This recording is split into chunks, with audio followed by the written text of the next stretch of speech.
Question है कि red green blue तीन कंपोनेंट्स लाइट के राइट एंगल प्रिज्म पर परपेंडिकुलरली अलोंग द नॉर्मल ऐसे फॉल कर रहे हैं और refractive index red green blue का दिया हुआ है और हमें पूछा गया है कि ट्रेस द पाथ ऑफ रे थ्रू द प्रिज्म।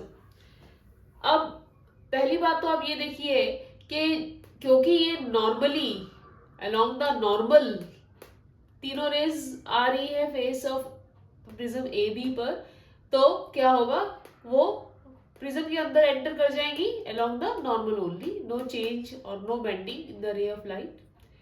अब यहाँ पर अब हम क्या करेंगे, जब वो फेस AC को मिलेगी तो हमें परपेंडिकुलर्स बनाने होंगे फेस AC के अलोंग। तो N1 is at 90 degree to face AC, N2 जहां पर ग्रीन लाइट मिल रही है वहां पर ये नॉर्मल है AC पर, और N3 90 डिग्री एंगल पर है फेस AC पर जहां पर रेड लाइट आ रही है।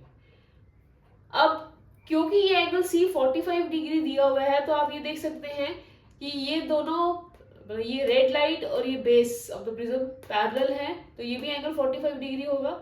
अब ये एंगल 45 डिग्री है पर ये एंगल पूरा क्या है 90 डिग्री, तो ये रिमेनिंग एंगल भी 45 डिग्री होगा। उसी से तरह से ये भी एंगल 45 डिग्री है, ये भी 45 डिग्री है। मतलब हमें फेस AC पर एंगल ऑफ इंसिडेंस पता लग गया तीनों कलर्स का, रेड ग्रीन और ब्लू का, तीनों ही एंगल आई 45 डिग्री पर आ रहे हैं।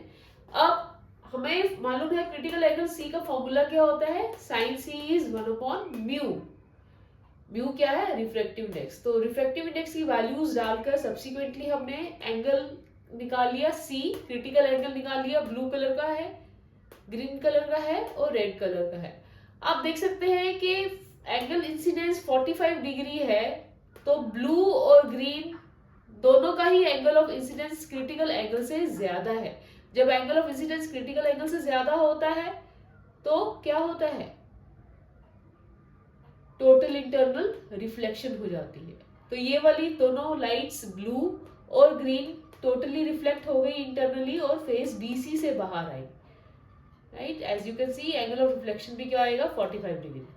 पर जब हम C की रेड की बात करें तो उसके केस में C आया है 46 डिग्री, जो कि एंगल ऑफ इंसिडेंस से ज्यादा आया है, ठीक है, 45 से ज्यादा आया है। तो क्या होगा, ये रिफ्रैक्ट हो जाएगी, मतलब फेस AC से बाहर आ जाएगी। एंड ध्यान रखना डायग्राम बनाते समय it has to move towards the base, downward direction.